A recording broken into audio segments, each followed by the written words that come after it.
వారంతా నిరుపేద కుటుంబాలకు చెందిన యువకులు. తల్లిదండ్రులు కూలి పనులు చేసి కష్టపడి చదివిస్తున్నారు. శివరాత్రి రోజు గోదావరిలో స్నానాలు చేసి దేవుణ్ణి దర్శించుకోవడానికి స్నేహితులంతా కలిసి బయలుదేరారు. ఉత్సాహంగా కొంత దూరం నడుచుకుంటూ వెళ్లారు. అంతే నదిలో లోతును అంచనా వేయలేక ఒక్కొక్కరుగా మునిగిపోయారు. 5 ప్రాణాలు కోల్పోయారు. తల్లిదండ్రులకు అంతులేని కడుపుకోతను మిగిల్చారు. మహాశివరాత్రి రోజున తూర్పుగోదావరి జిల్లా తాళ్లపూడి మండలం తాడిపూడిలో విషాదం చోటు చేసుకుంది. పండుగ రోజు గోదావరి నదిలో మునిగి 5 యువకులు మృత్యువాత పడ్డారు. తాడిపూడి గ్రామానికి చెందిన 12 మంది యువకులు కళాశాలలకు మహాశివరాత్రి సెలవు కావడంతో సరదాగా గోదావరి తీరానికి వెళ్లారు.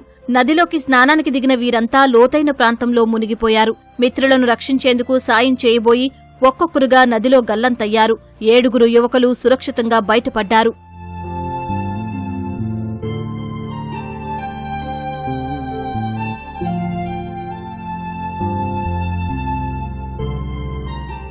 నదిలో గల్లంతైన యువకుల కోసం రంగంలోకి దిగిన ఎన్డీఆర్ఎఫ్ బృందాలు, గజ ఈతగాళ్లు 5 మృతదేహాలను వెలికితీశారు.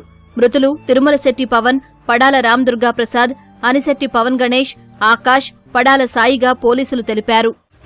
ఎర్లీ మార్నింగ్ ఒక 11 మంది పిల్లలు రివర్ లో స్నానం చేయడానికి వచ్చి ఒక శాండ్ బెడ్ చూసారు inside of the river.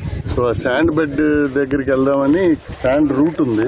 So sand route లో నడుచుకుంటూ వెళ్తే స్లైడ్ అయిపోయింది. బికాజ్ వెట్ శాండ్ వల్ల స్లైడ్ అయ్యి 5 పాపం they drowned. It is very unfortunate. అందరు కూడా 17, 18, 19 సంవత్సరాల పిల్లలు. చాలా they are from very poor family background. ఇవాళ మా కుటుంబ సభ్యులనిద్దరిని కోల్పోయామండి. మా గ్రామంలో ఇదివరకు ఇప్పుడు కూడా ఇటువంటి దుర్ఘటన మేము ఎప్పుడూ చూడలేదు సార్. ప్రభుత్వం మాకు ఏ విధంగా అయినా సరే మా తమ్ముళ్ళతో పాటు మిగతా 3 సభ్యులు ఉన్నారు. వాళ్ళందరూ కుటుంబాలని వ్యవసాయ ఆధారిత కుటుంబాలండి. వీళ్ళకి వేరే ఆదాయం అంటూ ఏమీ లేదండి సార్. ప్రభుత్వం దయించి ఈ 5 సభ్యుల్ని వారి కుటుంబాలని ఆదుకోవాలని నేను ప్రభుత్వాన్ని కోరుకుంటున్నాను సార్. మామూలుగా నేను చదువుకుంటాను. First year, second year.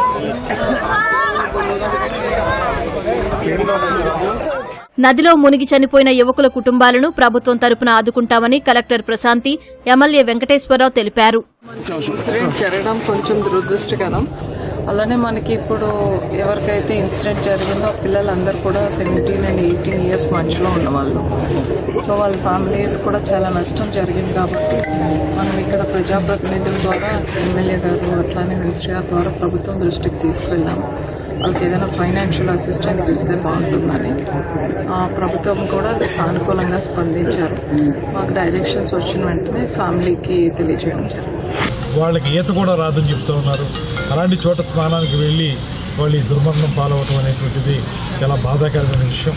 ప్రభుత్వం కూడా స్పందించి వారికి కాంపన్సేషన్ ఇవ్వటం వెంటనే జరుగుతుంది. అదే కాకుండా వాళ్ళు జనసేన సభ్యత్వం కూడా ఉందని చెప్తున్నారు. వారి జనసేన సభ్యత్వం ఉంటే క్రియాశీలక సభ్యులైతే వారికి పార్టీ తరఫున వచ్చేటువంటి 5 లక్షల రూపాయలు ప్రతి ఒక్కరికి అది కూడా తప్పనిసరిగా తొందరలోనే ఏర్పాటు చేయడానికి ఒక ప్రయత్నం చేస్తా ఉన్నాం. చేతికి అందివచ్చిన బిడ్డల అకాల మరణంతో తల్లిదండ్రులు కన్నీరు మున్నీరుగా విలపించారు. యువకుల తల్లిదండ్రుల రోదనలతో గోదావరి తీరంలో విషాదం అలుముకుంది.